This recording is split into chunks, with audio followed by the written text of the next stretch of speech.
और प्रधानमंत्री जी ने आप लोग बहुत आरोप लगाते हैं इलेक्ट्रॉनिक बॉन्ड, अब तो बोल दिया ना सब कुछ उन्होंने। मरता क्या ना करता और कहाँ बोला ये भी तो देखो। ANI की एक पत्रकार बुला ली और एक बंद कमरे के भीतर इंटरव्यू दे दिया। मतलब साहस है अगर हमारे प्रधानमंत्री जी में तो ओपन कॉन्फ्रेंस कीजिए, पत्रकारों के सवालों का निर्भीक होकर जवाब दीजिए। आज तक 10 साल हो गए प्रधानमंत्री जी ने एक भी प्रेस कॉन्फ्रेंस नहीं की। स्क्रिप्टेड इंटरव्यू है, एक दो पत्रकार घर पे बुला लेते हैं, उनको इंटरव्यू दे देते हैं। अब ये बताइए अगर इलेक्टोरल बॉन्ड ये लेके आए तो उसका जो आंकड़ा है वो सुप्रीम कोर्ट के दखलंदाजी के बाद SBI को क्यों देना पड़ा, पहले क्यों नहीं? हमारा कोई ऐसा नहीं है कि साहब हमने कोई कसम खा रखी हो। पर्सनल दुश्मनी लग रही है। मैं कह रहा हूँ नहीं बोले तो दिक्कत है कि मीडिया जी इंटरव्यू दे तो दिक्कत है, इंटरव्यू नहीं दें। मेरी बात ये सुनिए, हमारा कोई उनसे व्यक्तिगत थोड़ा ही है, वो गलती उनकी गलती है। अगर इलेक्टोरल बॉन्ड लेके आए थे तो उसके आंकड़े इनको जिसने कितना पैसे का किसने दिया वो सब पहले उजागर करना चाहिए था। और दूसरी बात ये है कि सबसे बड़ी बात ये कहाँ से आ रही है खुल के कि जिसने बॉन्ड दे दिए उसको काम मिल गया और जिसने बॉन्ड नहीं दिया बीजेपी को उसके ऊपर EDI के छापे पड़ गए। जब EDI के छापे पड़ गए फिर उसने दे दिया। तो ये तो एक तरीके से एक्सटॉर्शन हुआ। जैसे गुंडे मवाली लोग एक्सटॉर्शन करते हैं कि हफ्ता वसूली, आप दोगे पैसे तो आप सुरक्षित रहोगे, नहीं दोगे तो आपको हम परेशान करेंगे। और दूसरी बात नहीं करते आप, हर टाइम यही बात लेकर। और कौन से मुद्दे हैं? आपको नहीं, विपक्ष को भी तो मिला। अमित शाह ने तो पहले बयान दे दिया था कि इलेक्ट्रॉनिक बॉन्ड में विपक्ष को भी चंदा मिला। कितना मिला? विपक्ष को कितना मिला? और विपक्ष को क्या एक्सटॉर्शन करने से मिला? चंदे की रकम देखिए ना, कहाँ 8,200 करोड़ रुपए। और विपक्ष को क्या मिला? किसी को 500 करोड़, किसी को 100 करोड़, किसी को 200 करोड़, किसी को 1000 करोड़।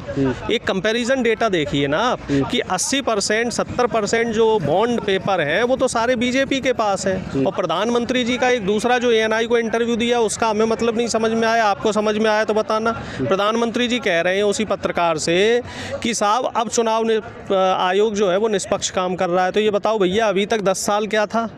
10 साल निष्पक्ष काम नहीं कर रहा था। आप लोग क्या तो निष्पक्ष काम नहीं कर रहा है। प्रधानमंत्री जी कह रहे हैं निष्पक्ष कर रहा है। इस बात का स्पष्टीकरण देने की अब क्या जरूरत है कि नहीं साहब अब निष्पक्ष काम कर रहा है। और निष्पक्ष कैसे काम कर रहा है? जो 2 चुनाव आयुक्त हैं वो बदल दिए, वो अपनी रजामंदी से बदले। 3 लोगों की कमेटी बना दी, उसमें एक प्रधानमंत्री हो गए, एक बीजेपी के नेता सदन हो गए, तीसरा नेता प्रतिपक्ष हो गए। जो नेता प्रतिपक्ष है हमारे अधीर रंजन चौधरी, उन्हें पता ही नहीं था कि ये कब दोनों लोग आ गए।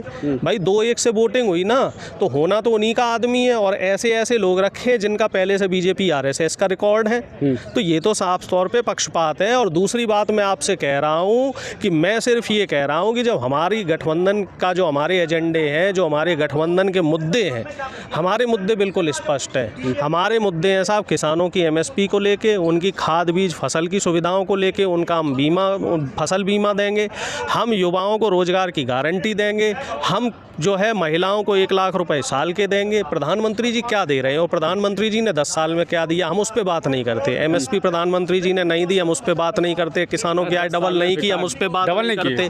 रोजगार नहीं दिए, हम उस पर बात नहीं करते। प्रधानमंत्री जी ने जो है 100 स्मार्ट सिटी नहीं दी, हम उस पर बात नहीं करते। हम तो अपने मुद्दे पर बात करते हैं कि हम क्या क्या देंगे, हम मजदूरों को क्या देंगे, हम किसानों को क्या देंगे, युवाओं को क्या देंगे।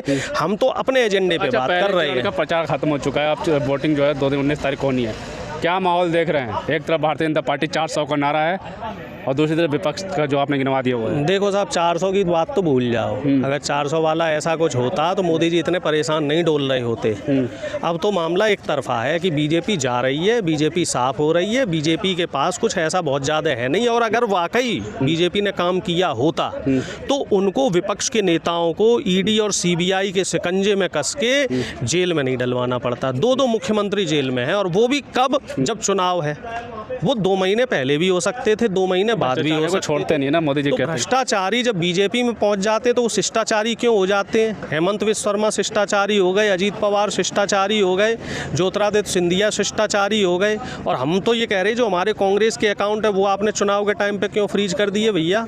वो आप पहले भी कर सकते थे, बाद में भी कर सकते हो। तो और अब जब सुप्रीम कोर्ट ने बोल दिया है कि नहीं साहब अकाउंट खोल दो, फिर भी आप अकाउंट नहीं खोल रहे। एक तरफा चुनाव कैसे लड़ा जाएगा? आप तो खुले मैदान में दौड़ रहे हो, और हमें ऐसा मैदान दे दिया जिसमें हर 4 कदम पे गड्ढे हैं। तो भैया बराबरी का मुकाबला कहाँ से हुआ? क्या ऐसे ही आप 400 पार ले आओगे? इससे बढ़िया तो जो है, जो टिकैत साहब कहते हैं कि रिन्यूअल ही करा लो ना सरकार का, फिर चुनाव लड़ क्यों रहे हो? चुनाव लड़ने की जरूरत ही क्या है? लड़ाई और मुकाबला तो बराबरी में होता है, फेयर में होता है ना, कि आप विपक्ष के नेताओं के ऊपर धड़ाधड़ अभी भी सीबीआई ईडी के छापे अभी भी पड़ रहे हैं। विपक्ष पे तो आप पूरे शिकंजे कस रहे हो, और आपने अपनी तरफ आप जाति के नाम पे वोट मांग रहे हो, आप धर्म के नाम पे वोट मांग रहे हो, आप संप्रदाय के नाम पे वोट मांग रहे हो। ये सरासर जो है उल्लंघन है। सुरक्षा के नाम पे मांग रहे हैं, जब गुंडाओं को गुंडा खत्म कर दिया, माफिया को खत्म कर दिया। हमें ये बताओ कौन सी सुरक्षा है? सारे गुंडे माफिया तो आपने अपने यहाँ करवा लिए। ये बताओ अजय मिश्रा जो टहनी है उस पर कौन सी कार्रवाई कर दी आपने? ऐसी तो लंबी लिस्ट है। ब्रजभूषण शरण पे कौन सी कार्रवाई कर दी आपने?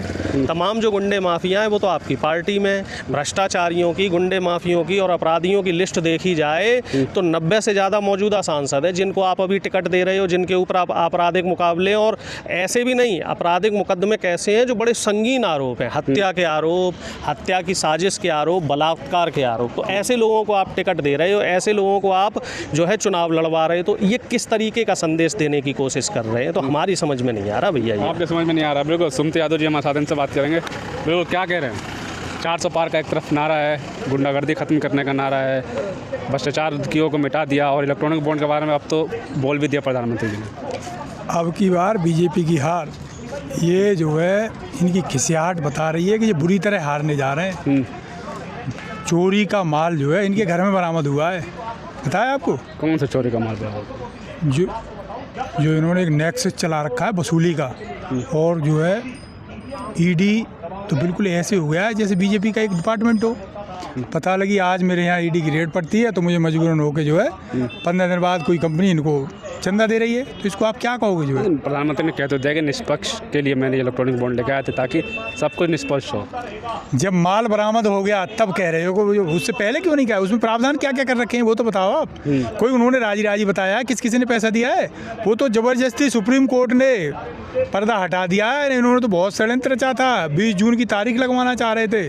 पर धन्यवाद सीजेआई का कि उन्होंने कम से कम लोकतंत्र की जो मिनिमम मर्यादा होती है कि आम आदमी को ये जानने का अधिकार रहे जो है कि ये इनकी झोली कौन भर रहा है, कहाँ से पैसे आ रहे हैं। एक तरफ तो ये विपक्ष वालों के हाथ बांध दे रहे हैं, वो कह रहे हैं अब हमसे लड़ो। अरे भाई, जब तुम्हें इलेक्शन लड़ना है और ये देश को दिखाना है कि इलेक्शन हो रहा है, तो कम से कम सामने वाले पहलवान के हाथ तो खोल दो। एक तरफ आप हाथ बांध दे रहे हो, फिर कह रहे हो अब आ जा मेरे से कुश्ती लड़।